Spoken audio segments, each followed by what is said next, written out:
አንቺ ግን የልቤን አልሰራው። ይሄ ደግሞ ምን ማለት ነው? ለዚህ ሁሉ ነገር ተጠያቂዋ ደግሞ አንቺ ነሽ። አሁን ትርፍ ነገር አትነጋገር፣ ልጆቹ ሊሰሙ ይችላል። ምን ከስተትሽ ለመሸሽ እየሞከርሽ ነው? ምን ማለት ነው?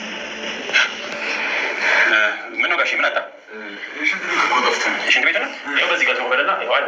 የቱ ነው? ይኸው እዛ ጋር ሁለተኛ ላይ። ልጆቼ ሁሉ ነገር ሰላም ነው አይደል? ሁሉም ነገር ሰላም ነው። ምን ነው? አይዞሽ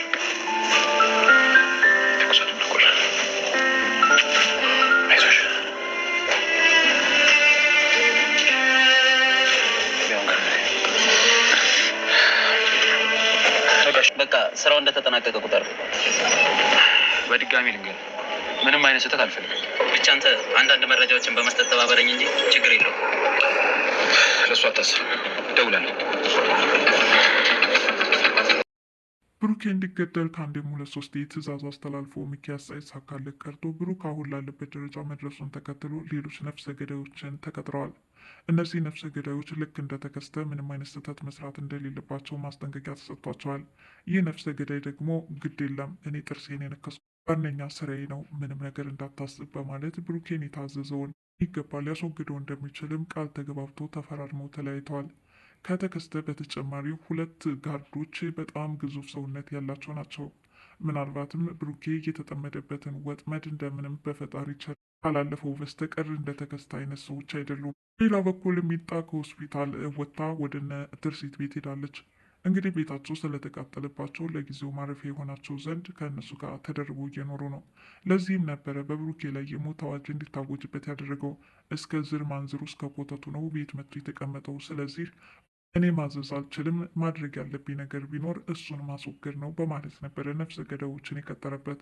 ምስኪኑ ብሩኬም አሁን ሚጣ ባለችበት የህመም ሁኔታ ከአጠገቧ ሆኖ እያበረታታትና እያጽናናት በነበረበት አጋጣሚ ትርሲት ደግሞ የመቅናት ስሜት እየተሰማት ነው። በእርግጥ እንዴት አትቅና? የልጆቹ አባት ነው። ነገር ግን በአንድ ወቅት ህይወት ተሰናክሎባት የሌላ ሊሆን ይኸው እያኮበኮበ ነው። በዚህ ሁኔታ ትርሲት ከራሷ ጋር ሙግት ውስጥ ገብታለች። እንዴት እኔ እቀናለሁ? ዞሮ ዞሮ የራሴን ትዳር መስርቼ እየኖርኩ ነው። ብሩክ ደግሞ የፈለገውን ነገር ማድረግ መብቱ ነው። ስለዚህ ምንም ቢያደርግ ዝም ብዬ ማየት ሲገባኝ ለምን መጥፎ ስሜት ተሰማኝ ያለች ራሷን እየጠየቀች ነው። በሌላ በኩል ሚጣ ምንም እንኳን አብረው ለረጅም ጊዜ ከአንድ ቤት ስለኖሩ የእህትነት ስሜት ተሰምቶት ሊሆን ይችላል። ዙሩ የስጋ ዝምድና የላቸው፣ እንዲህ አይነት ስህተትም ሊገቡ ይችላሉ በማለት እየተወዛገበች ነው። ሰላም ጤና ይስጥልን የድራማ ተከታታዮች እንደምናላችሁ በያላችሁበት በዓለም ዳርቻ ሰላማችሁ ይብዛ እያልኩኝ ዛሬም በአዲስ ቪዲዮ ተከስተናል። ታሪካችን ካቆመበት የምንቀጥል ይሆናል። በባለፈው ክፍል እንደተመለከትነው የአቶ ዘነበ ቤት ክፉኛ ተቃጥሎባቸው ነበረ። በዚህን ሰዓት ሚጣ መርዶን ስትሰማ ክፉኛ ደንግጣ መሬት ላይ ወደቀች። ወዲያውኑም ሳተች። አፋፍሰው ወደ ሆስፒታል ወሰዷት። በዛን ሰዓት ገንዘብ ያስፈልጋቸው ስለነበረ ቀጥታ ለትርሲት ተደወለ። ትርሲት ስትበር ሆስፒታል ደረሰች። ከዛ በኋላ ከዶክተር የተሰጣቸው ምክር አንዳንድ ነገሮች አሉ። ይኸውም የልብ ድካም እንዳለባት እና በሚገባ እንክብካቤ ሊደረግላት እንደሚገባም ይነገራቸዋል። ታዲያ የሆስፒታል ቆይታዋን ጨርሳም ወደ ቤት መመለስ ስላለባቸው የት እንደሚያርፉ ተጨናንቀዋል። በዛን ሰዓት ገና ከሆስፒታል እንዳሉ ስለ ቤቱ ሁኔታ አንዳንድ ኢንፎርሜሽን ደርሷቸዋል። ቤታቸው ሙሉ በሙሉ ወድሟል። ሀብት ንብረት የሚባል ነገር አንዳችም ቅንጣት አልተረፈላቸውም።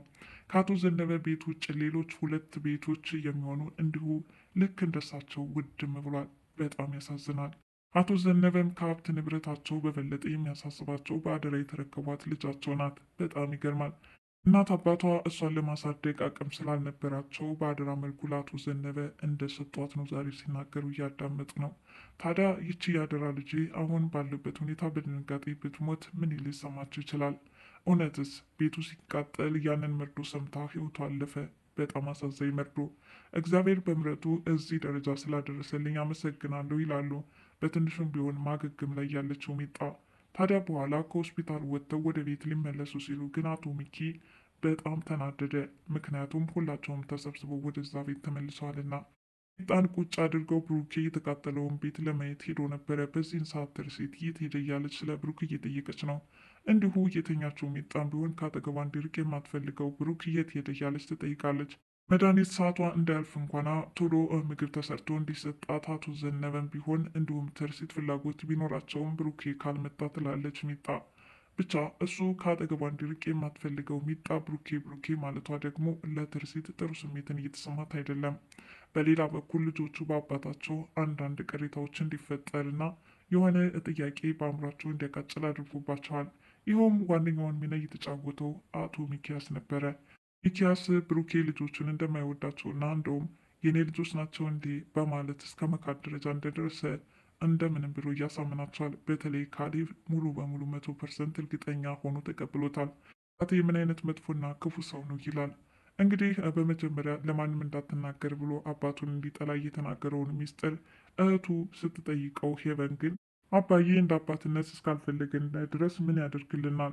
በጣም የማልወደው መጥፎ ሰው ነው ይላል። ምክንያቱም እሱ ስለማይወደን። አባዬ እኔ በጣም ወደዋለሁ፣ ባይወደኝም የራሱ ጉዳይ ትላለች። ወንድሟ ካሌብም የተሳሳተ ግምቱን እንዲቀይር በጣም ትለፋለች። ካሌብ ግን አልሰማም ብሏታል። አቶ ዘነበም ከትርሲት ቤት ገና ሲገቡ ነበር አድናቆታቸውን እየቸሯት።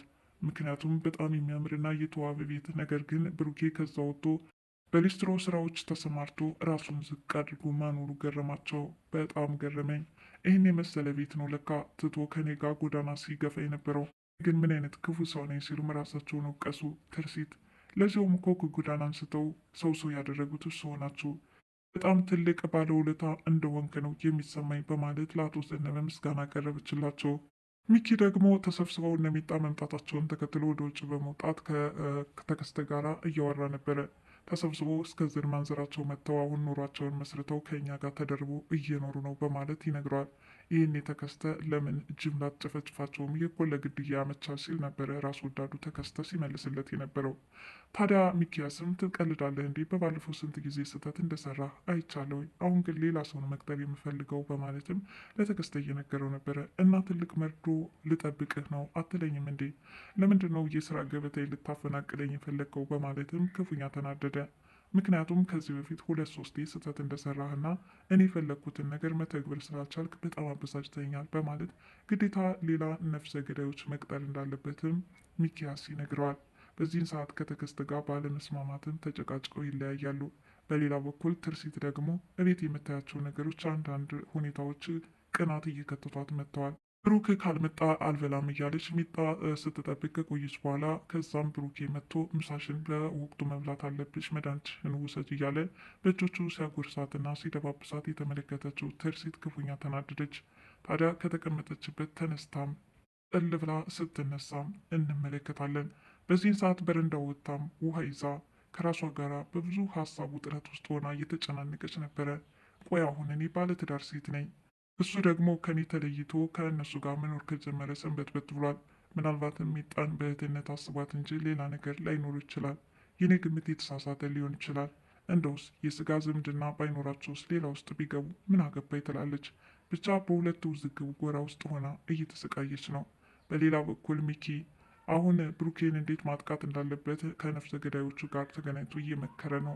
እዚህ ነፍሰ ገዳዮች ምንም አይነት ስህተት እንደማይሰሩ ቃል ይገቡለታል። ምክንያቱም ስራውን በደንብ በሚገባ የተለማመድንበትና ጥርሳችን ሸርፈን ያደግንበት ነው ሲል ነበረ ለሚኪያስ አንደኛው ጋርድ የመለሰለት። ታዲያ አሁን ላይ በሚገባ መስራት ከቻሉ ደግሞ ከፍተኛ የሆነ ረብጣ ገንዘብ እንደሚከፈላቸውም ቃል ገብቶላቸዋል ማለት ነው። በዚህ መሰረት የብሩክ ህይወት እንግዲህ አጣብቂኝ ውስጥ ገብቷል። ከዚህ በፊት በፈጣሪ ቸርነት ከተከስተ 2-3 የመግደል ሙከራ ተደርጎበት አሁን ህይወቱን በሰላም እያኖረ ቢሆን ፈተናዎቹ ግን እንደቀጠሉ ናቸው። ሌላኛው በትርሲትና በብሩክ መካከል ከፍተኛ የሆነ ጠብ ተፈጥሯል። ይኸውም ካሌብ አባታችን አይፈልገንም፣ ምን ብናደርገው ነው? እንደውም የኔ ልጆች ላይሆኑ ይችላሉ በማለት እስከ መካድ ደረጃ የደረሰበት ምን ሆኖ ነው በማለት አሁን ላይ ትርሲት ሰምታ ስለነበረ ቀጥሎም ካሌብ አባቱን ማለትም ለምንድን ነው ግን እንደዚህ የማይወድን ምን አድርገ ነው ብሎ ጠይቆኛልና ካሌብ ምን ብለሽ ብትነግረው ነው በማለት ያኔ ከዛ በፊት ሲጨቃጨቁ እንደ ነግረው ነበረ ለብሩክ። ብሩክ ይህንን ሲሰማ በጣም ተደነባበረ፣ ደነገጠ። ምክንያቱም ልጆቼ በዚህ ልክ ፊታቸውን ሲያዞሩብኝና ሲጠሉኝ እንደ ማየት ምን የሚያም ነገር አለ?